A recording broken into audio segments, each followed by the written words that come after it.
Hi, good morning and good evening, one and all. This is GNI News, and today's topic Florida hurricanes. Hurricane Idalia slams Florida's Gulf Coast, moves into Georgia. Hear what meteorologist says in next. Hurricane Idalia made landfall Wednesday morning as a powerful Category 3 storm in Canton Beach, located along Florida's Gulf Coast near Tallahassee. After rapidly intensifying its path through the warm waters of the Gulf of Mexico and briefly registering as a Category 4 storm, the hurricane hit Florida's Big Bend area with maximum sustained winds of 125 miles per hour. Idalia declined in strength as it moved across North Florida and entered into Georgia, and it was downgraded to a tropical storm late Wednesday afternoon. Videos and photos showed flooding and damage as the storm brought strong winds, heavy rain, and storm surge to the Big Bend region. The stretch of the Gulf Coast where the Florida peninsula meets the Panhandle, the storm surge in the area was forced to reach up to 12 to 16 feet, with higher level expected later in the day at a higher tide. At a news conference Wednesday afternoon, Florida Governor Ron DeSantis and other state officials said efforts were underway to restore power and roadways in areas hit by the storm. We are still assessing what is all going on the ground in the places that had the initial impact, said DeSantis. At the time, he said there were no confirmed fatalities linked to hurricanes Idalia and that any deaths would need to be confirmed by medical examiners with the Florida Department of Law Enforcement. Two people, a 59 years old Gainesville a man and a 40 years old Spring Hill man, were killed Wednesday when they lost control of their vehicles while driving during the storm. The Florida Highway Patrol said in a news release. Electrical outages were widespread. More than 254,000 customers in North Florida were without power as of 5:30 p.m., with another 217,000 outages reported in Georgia, according to the tracking site poweroutage.us. Where did Hurricane Idalia make landfall? Idalia made landfall on Florida's Gulf Coast region at around 7:45 a.m. ET near Catano Beach, roughly 75 miles southwest of Tallahassee, Florida's capital city, according to the Nation Hurricane Center. The city of Perry, located about 50 miles southeast of Tallahassee, appeared to be hit hardest by Idalia, said Kevin Guthrie, director of the Florida Division of Emergency Management, at the governor's afternoon briefing. Told reporters at the time that the state was coordinating with law enforcement and emergency personnel in Perry to respond to report of business that caught fire or lost their roofs in the hurricanes, in addition to one unconfirmed report of a structure collapse.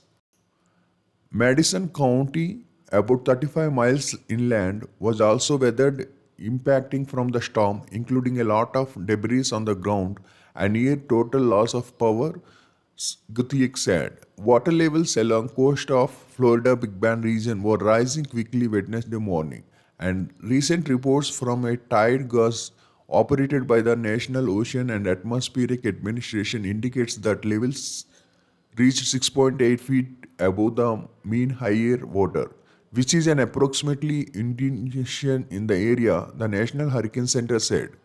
The latest report from Cedar Cay showed water levels have risen almost a foot since the hurricanes made landfall, with high tide still come in the afternoon. The Hurricane Center previously warned of a catastrophic storm surge and destructive winds occurring in the Florida Big Bend region. Storm surge rising water levels caused by hurricanes force winds that push water toward shore and over dry land was forecast to reach up to 16 feet in some areas of Florida's Big Bend region. The phenomena, which can occur before, during, and after a storm, is considered the greatest threat to life during a hurricane. That level of storm surge in life-threatening, Florida governor said at an early morning briefing, adding, there will be an impact far behind the eye wall, and those will extend to places like Tallahassee and other parts of northwest Florida. Meteorologists said strong winds generated by the hurricanes would spread inland, impacting parts of northern Florida and southern Georgia near the track of Idalia's core. Damaging hurricanes' force winds could extend as far as southern South California, they added. The National Hurricane Center said portions of the Florida Gulf Coast, where storm surge warnings were in place, will continue to feel significant impacts of rising water level through Wednesday evening, adding that dangerous storm surge is also expected along southern US coast Wednesday night into Thursday. Hurricane Idalia project path after landfall. National Hurricane Center forecasters say Idalia is expected to continue on a northeasterly path after making a landfall. Its impact will be felt across much of the northern and central parts of the state, with high winds and heavy rains in addition to dangerous storm surge in coastal areas. Meteorologists warn damaging winds were already spreading into southern Georgia on Wednesday morning. The center of Idalia was crossing over the border into Georgia by 11 a.m. ET.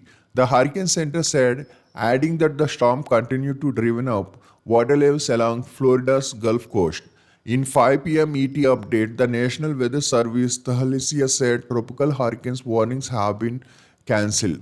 The only concerns through the next 24 hours weather-wise will be lingering coastal flooding, especially at higher tides.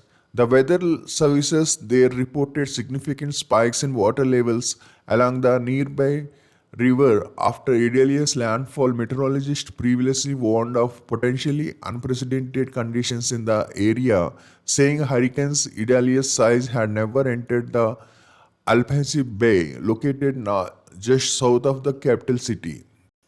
In this part of Florida, particularly the Big Bend coast, we haven't seen a hurricane landfall of this intensity in many, many years, told director of the National Hurricane Center told on Wednesday. Benan noted the continental shelf in that area of Florida Gulf Coast amplifies the storm's impact and make the region more susceptible to devastating storm surge. We are gonna to see, not just storms surge, but potential for damaging winds expanding well inland all the way across portions of North Florida into southern Georgia into places like Hilton Head. We had hurricanes warnings in effect for the fast moving hurricane. It is going to bring those winds really far inland today and tonight. In Crystal River's northern Tampa, city manager Doug Barber told that the most severe storms surge threats would come later in a day on Wednesday during the high tide. Hurricane Idalia wind speeds. Before reaching Florida, Idalia intensified in the Gulf of Mexico from a tropical storm to hurricane strength Tuesday morning, if strengthened further to a Category 2 with a sustained winds of 100 miles per hour on Tuesday afternoon.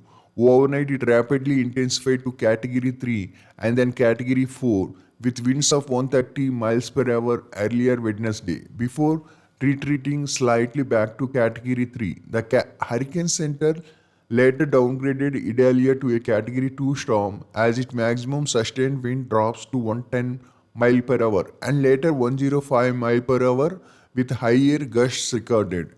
It was further downgraded to Category 1 around 11 am ET as maximum sustained wind fell into 90 mile per hour. According to the National Hurricane Center, by noon maximum sustained wind speeds were at 85 mile per hour. Idalia was downgraded further to a tropical storm after wind speeds dropped below 74 mile per hour. Category 3 means hurricanes was maximum sustained winds between 1111 mile per hour to 129 mile per hour. Category 2 corresponds with a maximum sustained winds between 96 mile per hour to 110 mph, while Category 1 storm have a maximum sustained winds between 74 mile per hour and 95 mile per hour. Any storm that reaches a Category 3 or higher on the Simpson hurricane wind scale, which runs from 1 to 5 based on the storm's wind speeds, is considered a major hurricane with the potential for significant loss of life and damage. The National Hurricane Center says, with a Category 3 storm, devastating damage will occur. The Hurricane Center warns well-built farmed homes may incur major damage or removal of the roof decking and gable ends. Many trees will be snapped and uprooted, blocking numerous roads. Electricity and water will be unbelievable for several days to weeks after the storm passes.